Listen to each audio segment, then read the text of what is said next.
કેમ છો વિદ્યાર્થી મિત્રો? ત્યાંથી આપણે આગળ વધીએ તો હવે પ્રકીર્ણ સ્વાધ્યાયની વાત કરવાની છે. એની અંદર જે પણ એક્ઝામ્પલ બાકી છે એક પછી એક જોતા જઈએ તો એક્ઝામ્પલ 2 માં શું કીધું છે? સાબિત કરો કે fx = log x upon x ને એક્ઝેક્ટ x = e આગળ મહત્તમ મૂલ્ય છે. અંતરાલ કોઈ આપ્યો જ નથી. પર્ટિક્યુલર એવું સાબિત કરવાનું છે કે જે બિંદુ છે x = e એ જ જગ્યાએ કયું મૂલ્ય મળે છે? મહત્તમ. મહત્તમ મૂલ્યનો મિનિંગ શું થાય કે ભાઈ એવી નિર્ણાયક સંખ્યા થઈ ને એવી નિર્ણાયક સંખ્યા કે જે આગળ વિધેયનું દ્વિતીય વિકલન કેવું સાબિત કરી દો? Less than 0. જે નિર્ણાયક સંખ્યા આગળ વિધેયનું દ્વિતીય વિકલન લેસ ધેન 0 સાબિત થાય તો ઇનડાયરેક્ટલી એ જ જગ્યાએ વિધેયનું કયું મૂલ્ય મળે? મહત્તમ. વિકલન કરીએ એટલે હમણાં ખબર પડે તો fx = log x upon x u/v નો નિયમ લાગુ પડશે. f' છેદનો સ્ક્વેર કરીએ x² છેદ અચળ x log x નું વિકલન 1/x માઇનસ અંશ અચળ log x છેદનું વિકલન 1. સાદરૂપ આપીએ x કોમન કેન્સલ તો બનવાનું 1 - log x upon x². આ આપણને કોણ મળે વિદ્યાર્થીઓ? f'(x). દ્વિતીય વિકલન કરીએ કારણ કે તમારે મૂલ્ય તો આની અંદર જ મૂકવાનું ને તો દ્વિતીય વિકલન કરી જ નાખીએ તો છેદના સ્ક્વેરનો સ્ક્વેર એટલે x²⁻²2 થવાનું. બરાબર. છેદ અચળ એટલે x² as it is 1 - log x નું વિકલન તો 1 નું 0 log x નું શું થાય? 1/x વચ્ચે સૂત્રનું માઇનસ અંશ અચળ એટલે 1 - log x as it is x² નું x ને સાપેક્ષ વિકલન 2x. તો ફાઇનલી અહીંયાથી એક વખત x કોમન કેન્સલ કરું તો -x - 2x into 1 - log x upon x⁴. એક વખત x કોમન કેન્સલ અંશ અને છેદ બંનેમાંથી x કોમન કેન્સલ કરો તો -1 - 2 in bracket 1 - log x upon x⁵. આ તમને શું મળે છે? f'(x). જો રકમમાં જ સામે ચાલીને તમને આપ્યું છે નિર્ણાયક સંખ્યા કઈ છે? x = e. જે જગ્યાએ મહત્તમ મળે છે એટલે કે દ્વિતીય વિકલન લેસ ધેન 0 થાય. કદાચ નથી આપ્યું ને તોય આપણે કેલ્ક્યુલેટ કરી શકીએ. નિર્ણાયક સંખ્યા આવે ક્યારે? f'(x) ને શું બતાવવું પડે? 0 મેળવીએ. જો f'(x) = 0 લેતા જેવું તમે f' ને 0 બતાવો એટલે 1 - log x કઈ નથી એટલે બેઝ e = 0. સામે જવા દો તો log x = 1 થાય. -log x જમણી બાજુ જાય તો +log x અને log નીકળે એટલે ઘાતાંકીય વિધેય આવે તો જે પણ આર્ગ્યુમેન્ટ છે કોના જેટલી થાય? બેઝ રેસ ટુ જે પણ સંખ્યા છે e⁻1 તો x = e. જે તમને સામેથી આપ્યું છે. જો આ અલગથી એટલે કેલ્ક્યુલેશન કરી આની ગણતરી તમારે દર્શાવવાની નથી. આ સમજણ બાકી કરવા માટે કે f' ને 0 બતાવો એટલે નિર્ણાયક સંખ્યા તરીકે આપમેળે કોણ આવવાનું છે? x = e. આપણે આ ગણવાની એટલી જરૂર નથી કે તમને તો પર્ટિક્યુલર કીધું છે એ જ જગ્યાએ તમારે મહત્તમ છે એમ સાબિત કરવાનું છે એટલે એ નિર્ણાયક સંખ્યા આગળ દ્વિતીય વિકલન કેવું બતાવવું પડે? Less than 0. બતાવીએ તો x = e લેતા f'(e) = -1 - 2 in bracket 1 - log e upon e⁻3. જો 1 - 1 કેન્સલ કારણ log e બેઝ e જ્યારે log ની અંદર આર્ગ્યુમેન્ટ ને બેઝ સમાન થાય પછી કોઈ પણ હોય log a base a always કેટલું થાય વિદ્યાર્થીઓ? 1. એ કોન્સેપ્ટ પ્રમાણે log e બેઝ e કેટલું થાય? 1. તો 1 * 2 0 વધવાનું કોણ? -1 upon e⁻3 જે આપમેળે કેવું છે? Less than 0. તો ઇનડાયરેક્ટલી એવું બતાવે છે આ નિર્ણાયક સંખ્યા આગળ દ્વિતીય વિકલન લેસ ધેન 0 છે એટલે મૂળ વિધેયનું કયું મૂલ્ય મળે? મહત્તમ. માટે ઉલ્લેખ કરી દેવાનો x = e આગળ વિધેય f નું મહત્તમ મૂલ્ય મળે તેમ સાબિત થાય. ઉલ્લેખ કરી દેવાનો કારણ કે આપણે એ જ મેળવવાનું હતું કે આપેલ સંખ્યા આગળ વિધેયનું મહત્તમ મૂલ્ય મળે છે. એવું ક્યારે કહી શકીએ કે એ નિર્ણાયક સંખ્યા આગળ દ્વિતીય વિકલન કેવું આવવું જોઈએ? Less than 0. તો ત્યાંથી આગળ વધીએ તો બહુ અગત્યના પ્રશ્ન વિશે વાત કરી છે. એક્ઝામ્પલ 8 માં શું કીધું છે? જેનું શીર્ષ પ્રધાન અક્ષ પરનું એક અંત્ય બિંદુ હોય. શીર્ષ એટલે મથાળ. બરાબર. હા, જેનું શીર્ષ એ પ્રધાન અક્ષ પરનું એક અંત્ય બિંદુ હોય તેવો ઉપવલય છે x² upon a² plus y² upon b² = 1. એટલે દરેક વિદ્યાર્થીને કોનિક સાંકવ જે આપણે 11th ની અંદર ભણી ગયા એમાં ઉપવલયની અંદર જેટલા પણ નિયમ આવે છે જે પણ બિંદુ ધારવાનું આવે પ્રધાન અક્ષ પરનું અંત્ય બિંદુ એ બધું યાદ હોવું જોઈએ. નથી તો હમણાં ખબર પડી જશે. એના અંતર્ગત એક સમદ્વિભુજ ત્રિકોણ છે. સમદ્વિભુજ એટલે એનો સ્પષ્ટ મિનિંગ શું થાય? બંને બાજુના માપ કમ્પલસરી કેવા આવવા જોઈએ? સમાન. બરાબર. તો આ જે ત્રિકોણ છે એનું ક્ષેત્રફળ મહત્તમ છે તેમ તમારે સાબિત કરીને આપવાનું છે. ખાલી એટલું સાબિત નથી કરવાનું, મેળવો એમ જ કહી દીધું છે. મહત્તમ ક્ષેત્રફળ પણ કેલ્ક્યુલેટ કરવાનું છે, એટલે આકૃતિ પર ફોકસ કરે. અહીંયા મેં એક ઉપવલય લઈ લીધો કયો, x²/a²+y²/b² = 1. દરેક વિદ્યાર્થીને પ્રધાન અક્ષ અને ગૌણ અક્ષ યાદ હોવા જોઈએ. આને પ્રધાન અક્ષ કહેવાય, x અક્ષને શું કહેવાય, પ્રધાન અક્ષ, અને y અક્ષને શું કહેવાય, ગૌણ અક્ષ. પ્રધાન અક્ષ પરના બિંદુ મેળવવા માટે x અક્ષ પરનું બિંદુ છે એટલે y અમને શું કરવો પડે, 0. જેવો તમે y અમને 0 કરો તો x² કોણ બને, a². તો x આન્સર આવે +or-a, એટલે એક બિંદુ અહીંયા આવે અને એક અંત્ય બિંદુ ત્યાં આવે. અને આપણને એમ કીધું છે પ્રધાન અક્ષ પરનું કોઈ પણ એક અંત્ય બિંદુ શીર્ષ તરીકે, જે ત્રિકોણ છે એના ટોપ તરીકે લેવાનું છે. તો એ બિંદુ તરીકે આપણે આની પસંદગી કરી તો એના અહીંયા આપણી પાસે કયા આવવાના, a,0. આગળ વધીએ. એના અંતર્ગત જે પણ સમદ્વિ બાજુ ત્રિકોણ છે એનું મહત્તમ ક્ષેત્રફળ મેળવવું છે. અને જ્યારે આપણી પાસે બિંદુના યામ હોય ત્યારે ક્ષેત્રફળનું સૂત્ર આપણને આવડતું હોવું જોઈએ. નથી આવડતું એ નોંધ કરીને લખી નાખે. બાકી JEE વાળાને બધાને ખબર છે ત્રિકોણના ક્ષેત્રફળ 8 રીતે મળે. એમાંની એક રીત, જ્યારે તમને બિંદુના યામ આપે, a ના યામ x1 y1, b ના યામ x2 y2 અને c ના યામ x3 y3, જ્યારે તમારી પાસે 3 એ 3 બિંદુના યામ હોય ત્યારે ક્ષેત્રફળનું સૂત્ર આવે 1/2 મોડ. મોડની અંદર સૂત્ર આવવાનું x1 * y2 - y3 plus x2 * y3 - y1 plus x3 * y1 - y2. આની અંદર વેલ્યુ મૂકો, સાદુરૂપ આપો અને કેલ્ક્યુલેટ કરો ત્યારે તમને શું મળે, ત્રિકોણનું ક્ષેત્રફળ. ક્યારે, જોની અંદર જો તમારી પાસે આધાર અને વેધ હોય તો સૂત્ર શું આવે, 1/2 પાયો ગુણ્યા વેધ. તમારી પાસે બે બાજુ વચ્ચેનો ખૂણો હોય તો સૂત્ર આવે 1/2 ab sin θ. એ રીતે ત્રિકોણના અલગ અલગ ક્ષેત્રફળના સૂત્ર છે એની અંદરથી, એ રીતે ત્રિકોણના ક્ષેત્રફળના ઘણા સૂત્ર છે. એ પૈકી જ્યારે 3 એ 3 બિંદુ હોય ત્યારનું સૂત્ર કયું આવવાનું, 1/2 mod of x1 * y2 - y3 plus x2 * y3 - y1 plus x3 * y1 - y2. આનો યુઝ કરવા માટે આ બિંદુ તો છે, આ બંને છે નથી. તે મેળવશું કઈ રીતે, જો હવે એ છે તો ઉપવલય પરનું જ બિંદુ, બંને બિંદુ છે તો ઉપવલય પર, તો ઉપવલયનું શું કરે, સમાધાન. તો ધારો કે ઉપવલય પરનું કોઈ એક બિંદુ ધારી લઉં x1 y1, કયું ધારી લઉં, x1 y1. પણ મેં અહીંયા -x1 y1 એટલે લીધું છે કે અહીંયા x અક્ષ પર 0 0 આવે, એટલે કે સેન્ટર.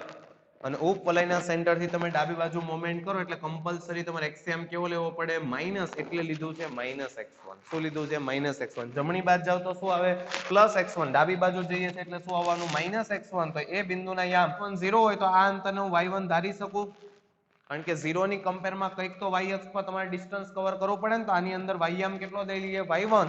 તો એ બિંદુ કે જે ઉપવલય પર છે એના યામ શું લઈ લીધા, -x1 y1. તો આ તો એક બિંદુ થયું ને. તો બીજું બિંદુ એક્ઝેક્ટ સામે આવે તો એની અંદર x યામ તો સમાન જ આવે, કારણ કોઈ પણ શિરોલંબ રેખા પર હંમેશા કોણ અચળ હોય, તેનો x યામ. એટલે અહીંયા -x1 છે તો આમાંય -x1 આવે, -x1 આવે. ઉપર y1 જેટલું અંતર કવર કરે તો નીચે y1 જેટલું જ અંતર કવર કરે. પણ ધન y અક્ષ પર છે એટલે શું લખ્યું છે, પ્લસ, અને ઋણ y અક્ષ પર છે એટલે શું લખ્યું છે, માઇનસ. તો આ રીતે ત્રિકોણના તમને 3 એ 3 બિંદુ મળી ગયા. એક અંત્ય બિંદુ પ્રધાન અક્ષ પરનું અંત્ય બિંદુ જે શીર્ષ તરીકે કામ કરે એના યામ શું લઈ લીધા, a0. અને બાકી અન્ય જે પણ બે બિંદુ છે ઉપવલય પર છે એટલે એકના યામ શું લીધા, -x1 y1, ને બીજાના યામ આપમેળે શું મળવાના, -x1 y1. હજી સંકટ છે, બધાને એટલી ખબર હોય છે ઉપવલયના સમીકરણની અંદર a અને b એ ખરેખર કોણ છે, પ્રધાન અક્ષની લંબાઈથી અડધું. પ્રધાન અક્ષની લંબાઈ ટોટલ 2a હોય, ગૌણ અક્ષની લંબાઈ ટોટલ કેટલી હોય, 2b. એટલે a અને b તો અચળ જ રહેશે. ચલ માત્ર કોણ છે, x અને y. અને બે ચલ છે ત્યાં સુધી આપણે વિકલન કરી શકવાના નથી. એટલે કોઈ એક ચલમાં જવું પડે એનો પ્રશ્ન જ નથી. આ બંને યામમાં એનો પ્રશ્ન જ નથી, કારણ કે એ તો અચળ છે. પ્રશ્ન કોનો છે, x1 ને y1 નો. ક્યાં તો x1 ને y1 માં લઈ જાઓ અથવા y1 ને x1 માં લાવો, અને લાવી શકાય. કારણ આ બિંદુ કોના પર છે, ઉપવલય પર. તો ઉપવલય નું શું કરે, સમાધાન મૂકી દો એની અંદર. તો x ની જગ્યાએ x1 લેતા તો -x1² પ્લસ y ની જગ્યાએ y1 લેતા y1² = 1 થાય. અહીંયા ત્યાંના કરતા બનાવો તો y1² = 1. જો માઇનસ નો સ્ક્વેર તો પ્લસ થાય, પણ જમણી બાજુ જાય એટલે માઇનસ. સાદુરૂપ લઈએ તો a² - x1² તો બોલો અહીંયાથી y1 ને કરતા બનાવો તો y1² કોના જેટલું થાય, b² - x1². આ આપણે y ની અંદરથી x1 ની અંદર રૂપાંતર કરી શકીએ. તો આ રીતે y1 માંથી x1 માં જઈ શકાય. અને એનો યુઝ કરીને આપણે y1 ને અહીંયાથી લખવું હોય તો વર્ગમૂળની અંદર લખી શકાય ને √b²/a² - x1 અને એની મદદથી આપણે y ને x ની અંદર કન્વર્ટ કરશું. તો પહેલા દરેક વિદ્યાર્થીને સ્પષ્ટતા હોવી જોઈએ. 3 બિંદુ લેવાના છે, એના બેઝ પર ત્રિકોણનું ક્ષેત્રફળ આ સૂત્રથી મળે. x1 ને y1 માં લઈ જવું પડે અથવા y1 ને x1 માં લઈ જશું. આપણે કોને પ્રિફર કરશું? y1 ને x1 માં લઈ જવાનું. આનું વર્ગમૂળ કાઢીએ એટલે આ બંને પાસે તો સ્ક્વેર છે એટલે કોઈ પ્રશ્ન જ નથી. એનું વર્ગમૂળ નીકળી જશે. ખાલી વર્ગમૂળ આને લાગુ પડશે અને પછી એક વખત આપણી પાસે 3 બિંદુના યામ આવી જાય એટલે આ સૂત્રનો ઉપયોગ કરીને આપણે ફંક્શન ડેવલપ કરશું. કોની અંદર? ચલ x1 માં. અને એ આપણા માટે કોણ બનશે? f(x1). પછી તમને ખબર છે f' ને 0 બતાવશું, નિર્ણાયક સંખ્યા લાવશું. એ નિર્ણાયક સંખ્યા આગળ દ્વિતીય વિકલનને કેવું સાબિત કરશું? <0, જેથી કરીને મૂળ વિધેય એટલે કે ક્ષેત્રફળ કેવું સાબિત થશે? મહત્તમ. અને ફાઇનલી x ની વેલ્યુ f(x) માં મૂકશું એટલે આપણને શું મળશે? મહત્તમ ક્ષેત્રફળ. કારણ કે આ પ્રશ્નની અંદર આપણે છેલ્લે સુધી ગણતરી કરવાની છે. મહત્તમ ક્ષેત્રફળ પણ લાવીને આપવાનું છે. એટલે પેલા દરેક વિદ્યાર્થીને આકૃતિ અને આ બંને નોંધની અંદર સ્પષ્ટતા હોવી જોઈએ. હવે શરૂ કરીએ. જો તો પેલા બધો ઉલ્લેખ કરી નાખીએ. અહીં ઉપવલય x²/a²+y²/b² = 1 પરનું પ્રધાન અક્ષ પરનું અંત્ય બિંદુ, પ્રધાન અક્ષ પરનું એક અંત્ય બિંદુ P of એને a કીધું છે તો એ કહી દે a(a,0) છે. જે ત્રિકોણનું કોણ છે? શીર્ષ. જે ત્રિકોણનું શીર્ષ છે. અન્ય બંને બિંદુ એ ઉપવલય પર હોવાથી અન્ય બંને બિંદુ ઉપવલય પર છે.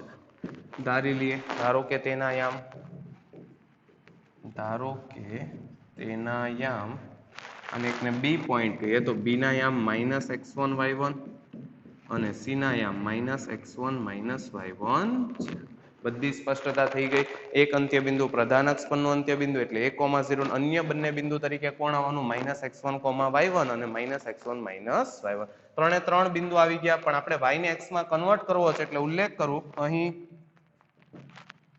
બિંદુ ઉપવલય પર હોવાથી મૂકી દો એની અંદર સમીકરણમાં. તો -x1² પ્લસ y1² = 1. સાદુરૂપ આપીએ તો y1² = 1. આ માઇનસ નો સ્ક્વેર તો પ્લસ થાય પણ જમણી બાજુ જાય એટલે માઇનસ એટલે x1²/a².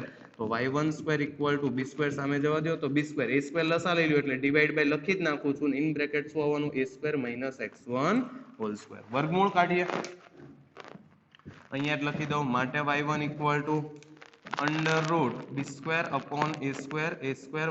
x1². દરેકને એટલી તો ખબર હોય a અને b અંતર છે એટલે એને પ્લસ ઓર માઇનસ નો લાગે કારણ કે એ પ્લસ જ હોય. તો સીધું સ્ક્વેર નું વર્ગમૂળ કેટલું લખાય? b/a. અંડરરૂટમાં કોણ આવવાનું? a² - x1². આ આપણને મળે છે y1 નું x1 માં રૂપાંતર કરતું સૂત્ર, જેની આપણને જરૂર પડવાની. લખી નાખીએ. માટે ત્રિકોણના શિરોબિંદુઓ બધું આપણી પાસે x યામમાં આવી ગયું છે. તો એના યામ તો a0 હતા જ.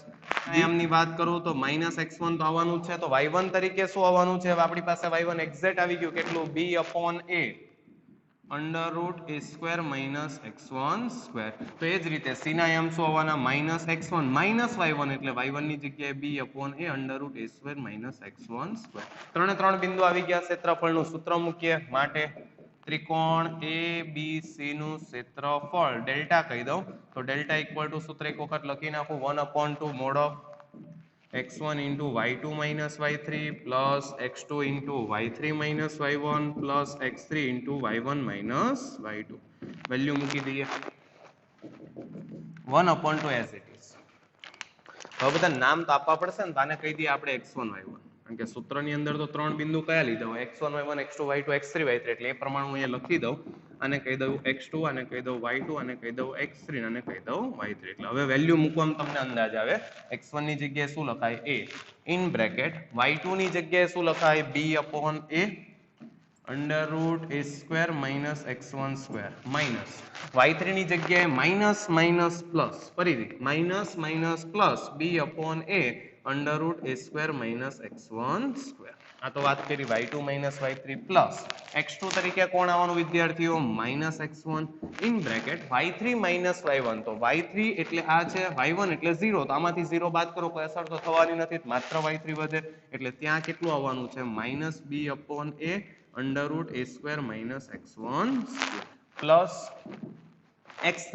x3 તરીકે કોણ છે minus x1 into y1 minus y2 બોલો વિદ્યાર્થીઓ y1 એ તો 0 જ છે તો 0 માંથી આ બાદ કરો તો માઇનસ જ થાય ને તો 0 માઇનસ માઇનસ ફરીથી કેટલું આવવાનું b upon a under root a square minus x1 square. હવે જોતા એટલી સ્પષ્ટતા થાય આ બંને તો સમાન છે તો આ એક વખત ના એક વખત તો બે વખત થઈ ગયું ને તો ફાઇનલ સાદુરૂપ કેટલું બને અહીંયા માનાંક પૂરો થાય 1/2 ઇન બ્રેકેટ એ જ વસ્તુ અહીંયા રિપીટ થાય છે જે પદ આ છે એ જ પદ આ છે તો આને હું x કહી દઉં તો આ x જ થાય ને તો x પ્લસ x2x તો બે વખત થયું કે નહીં તો a ઇન બ્રેકેટ બે વખત છે એટલે 2b upon a under root a square minus x1 square અને આ પણ બે વખત છે તો minus 2x1 in bracket minus b upon a minus minus plus કરી દઉં તો minus minus plus 2x1 b upon a under root a square minus x1 square માનાંક પૂરો કરીએ તો આ ફાઇનલી આપણને મળે ડેલ્ટા. હવે આખું ડેલ્ટાનું સૂત્ર તમે વ્યવસ્થિત જો ને તો એક વખત તો હું a કોમન કેન્સલ કરી નાખું બંનેમાંથી 2 કોમન કેન્સલ કરી નાખું તો ફાઇનલી ડેલ્ટા કેટલું મળે જો તો બરાબર તો ફાઇનલી ડેલ્ટા આપણી પાસે આવવાનો 2 કોમન કેન્સલ થઈ ગયો a કોમન કેન્સલ થઈ ગયો તો અહીંયાથી આવવાનું છે b under root a square minus x1 square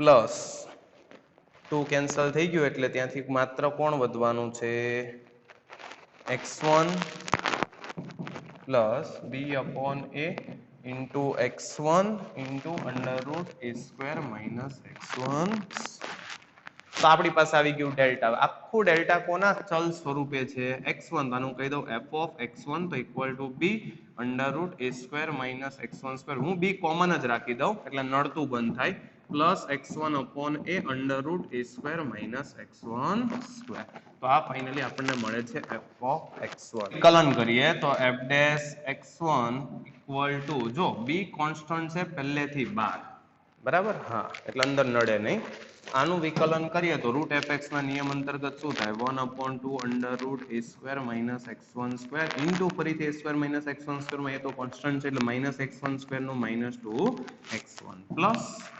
1/a as it is 1/a as it is પરંતુ અહીંયા u into v છે એટલે ફરીથી એક બ્રેકેટ કરી દઉં એટલે નડે નહીં x1 કોન્સ્ટન્ટ આનું વિકલન કરીએ તો 1/2 under root a square minus x1 square into ફરીથી એનું શું થવાનું minus 2x1 plus under root a square minus x1 square constant x1 નું x1 ને સાપેક્ષ શું થવાનું 1 બ્રેકેટ ઓવર બ્રેકેટ ખાસ ધ્યાનમાં રાખે b એ બધાના ગુણાકારમાં છે એ પર્ટિક્યુલર આ બ્રેકેટના ગુણાકારમાં છે કારણ કે અહીંયા કયો નિયમ વાપરો u into v 2 common cancel અહીંયાથી પણ 2 કોમન કેન્સલ સાદરૂપ આપીએ તો b ઇન બ્રેકેટ અહીંયાથી કેટલું વધે minus x1 upon under root a square minus x1 square રહેવા દો 1 અપોન a ઇન બ્રેકેટ અહીંયાથી વધે છે x1 સ્ક્વેર એની આગળ શું આવવાનું minus divide by under root a square minus x1 square plus under root a square minus x1 square બને લસા લઈ લઈએ b as it is minus x1 upon under root a square minus x1 square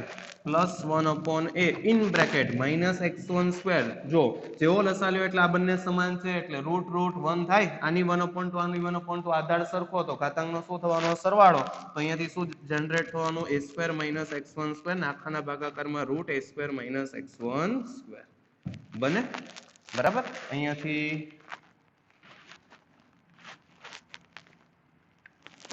ત્યાંથી આગળ વધીએ તો હવે આપણે ફાઇનલી લસા લેવો છે કારણ આની અંદર પણ છે આની અંદર છે તો આપણે લસા લઈએ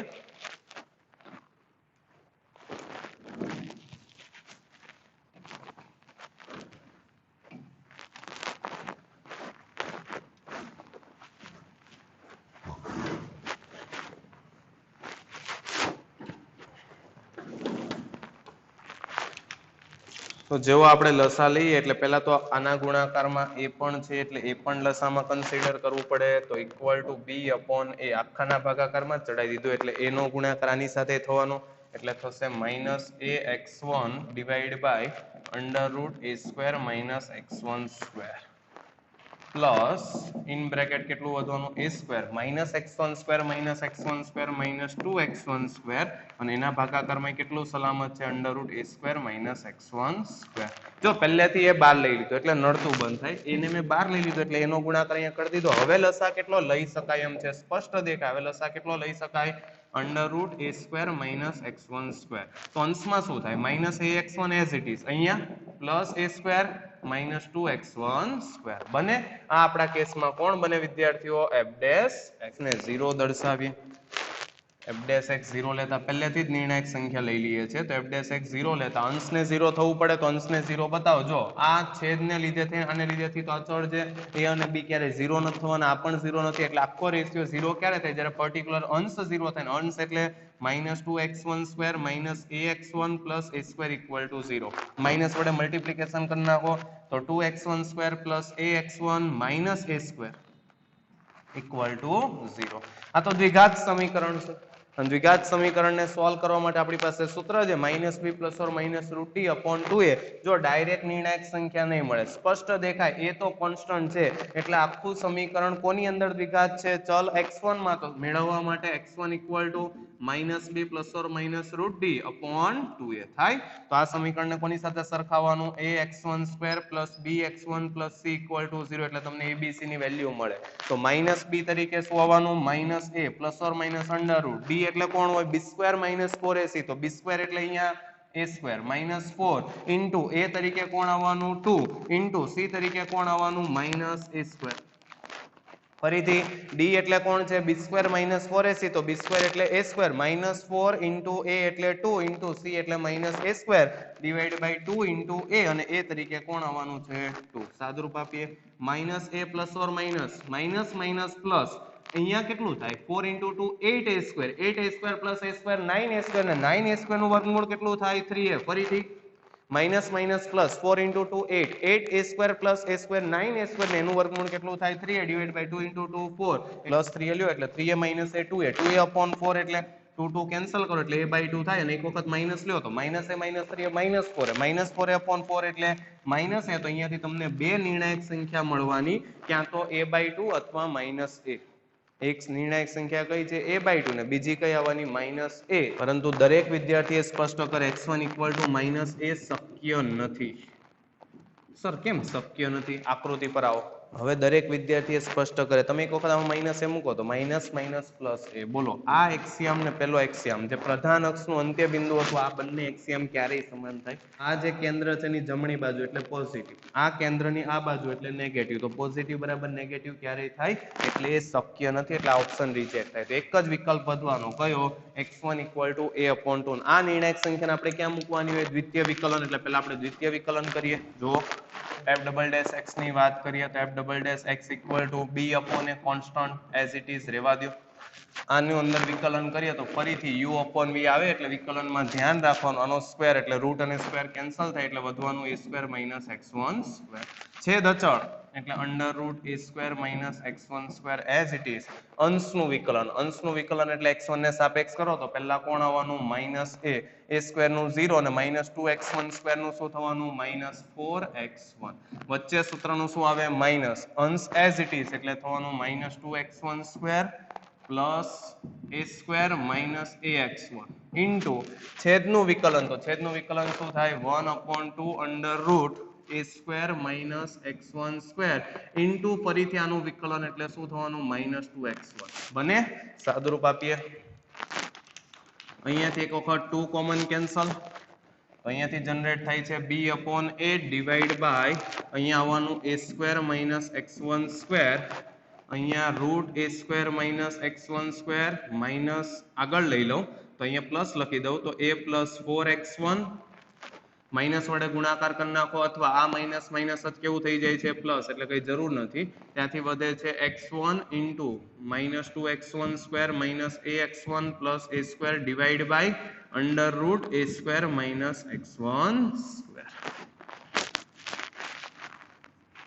લસા લઈએ, આટલો લસા લઈએ તો શું થાય b upon a, જેવો લસા લ્યો એટલે અહીંયા એક ઘાત તો છે એમાં અડધી ઉમેરાય એટલે ફાઇનલી અહીંયા ઘાત કેટલી થાય 3/2 થાય, બરાબર. ગુણાકાર કરો તો શું થવાનું 1/2 એટલે બને -a² - x1² into a plus 4x1 plus x1 minus 2x1² ax1 plus a². આ તમને મળે છે ફાઇનલી f'(x). શું મળે છે f'(x). હવે તમે f'(x) ને 0 દર્શાવો ને ત્યાંથી આપણને શું મળ્યું તો x ઇક્વલ ટુ, અને ત્યાંથી આપણને શું મળ્યું x1 ઇક્વલ ટુ a/2. મૂકી દો આની અંદર x1 ઇક્વલ ટુ a/2 લેતા, એટલે કીધું તો અગત્યનો દાખલો, કારણ કે બહુ જંગી સાદુરૂપ છે.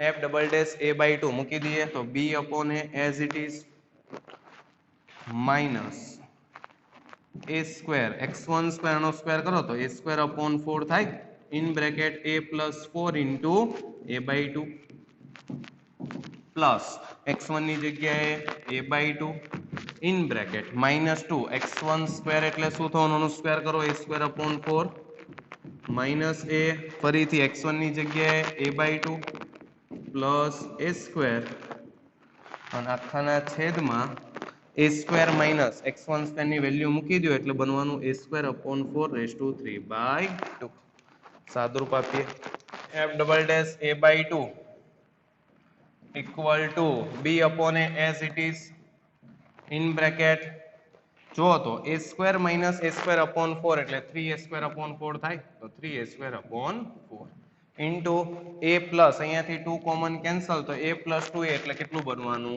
3a, અહીંયાથી plus a/2 as it is in bracket 2 common cancel, એક વખત 2 કોમન કેન્સલ કરો એટલે કેટલું વધવાનું -a²/2. અહીંયા જો તો minus plus -a²/2 plus a². અહીંયાથી દરેક વિદ્યાર્થીને એટલી તો ખબર પડશે કે આ ભાગ નીકળી જવાનો, તો અહીંયાથી વધવાનું a² માઇનસ a²/4 એટલે 3a²/4 3/2. જો તો plus a² minus a²/2 a²/2 a²/2 minus a²/2 0 એટલે આ ભાગ કેન્સલ થઈ ગયો, માત્ર આ ભાગ વધે છે તો b upon a in bracket -3/4 3 into 3 9 લખી દો, 3 into 3 9 a² into a 1³ finally સાદુરૂપ શું થાય 3 into 3 9 4 a² into a 1³ divide by 3a²/4 3/2. બધાને ખબર છે એ તો પોઝિટિવ છે અને એના ગુણાકારમાં 9/4 પોઝિટિવ, આ પણ બધું પોઝિટિવ, પણ આગળ માઇનસ એટલે ઓલ ઓવર જવાબ કેવો થવાનો <0. આ ઇનડાયરેક્ટલી શું બતાવે છે, આ નિર્ણાયક સંખ્યા, કઈ નિર્ણાયક સંખ્યા a/2, એના માટે દ્વિતીય વિકલન કેવું આવી ગયું <0. ઉલ્લેખ કરીએ x ઇક્વલ ટુ a/2 માટે f'(x) <0 હોવાથી વિધેય f મહત્તમ બને, અને વિધેય f એટલે જ કોણ થઈ ગયું ડેલ્ટા, અને ડેલ્ટા એટલે જ કોણ હતું વિદ્યાર્થીઓ આપેલ ત્રિકોણનું ક્ષેત્રફળ, અને ક્ષેત્રફળ મહત્તમ છે તેમ સાબિત કરી દીધું. હજી દાખલો પૂરો નથી થયો, આપણે મહત્તમ ક્ષેત્રફળ પણ મેળવવાનું છે. તો આપણને એ તો ખબર પડી કે a/2 આગળ શું બને છે વિધેય f મહત્તમ. હવે એનું વેલ્યુ મેળવી છે કારણ કે આપણો પ્રશ્ન પૂછેલો છે મહત્તમ ક્ષેત્રફળ કેલ્ક્યુલેટ કરો, તો આ x ની વેલ્યુ ક્યાં મૂકવાના ડેલ્ટા ની અંદર. ઉલ્લેખ કરીએ ડેલ્ટા ઇક્વલ ટુ આપણી પાસે કેટલું છે જ already b √a² - x1² plus x1 upon a √a² - x1². તો x1 ઇક્વલ ટુ a/2 લેતા તો f of a/2 એટલે ડાયરેક્ટ આપણને કોણ મળવાનું ત્રિકોણનું ક્ષેત્રફળ b in bracket √a² x1² એટલાનો સ્ક્વેર એટલે a²/4 પ્લસ x1 ની જગ્યાએ ફરીથી a/2 divide by a in bracket √a² - a²/4 b as it is. જો તો અહીંયાથી a કોમન કેન્સલ થાય, હવે આ તો બંનેમાં કોમન છે તો કોમન જ રાખીએ √a² - a²/4, તો અહીંયાથી કેટલું વધે 1, અહીંયાથી કેટલું વધે 1/2. સાદુરૂપ આપીએ b in bracket a² - a²/4 એટલે 3a²/4, તો વર્ગમૂળમાં આવવાનું 3a²/4 અને 1 + 1/2 એટલે કેટલું થવાનું 3/2. સાદુરૂપ આપીએ તો b as it is √3/4 કેટલું થાય √3/2 થાય, a² નું વર્ગમૂળ a ઇન્ટુ 3/2, ફાઇનલી આન્સર આવવાનો 3√3/2 into 2 4 into a into b. આ આપણને મળવાનું મહત્તમ ક્ષેત્રફળ. પ્રશ્ન કર્યો તો ત્રિકોણનું એક શીર્ષ એ પ્રધાન અક્ષ પરનું અંત્ય બિંદુ અન્ય બે બિંદુ ઉપવલય પર હોય અને સમદ્વિબાજુ ત્રિકોણ રચે તો એનું મહત્તમ ક્ષેત્રફળ કેટલું થાય? આન્સર આવવાનો 3√3/4 * a * b જેટલું થાય.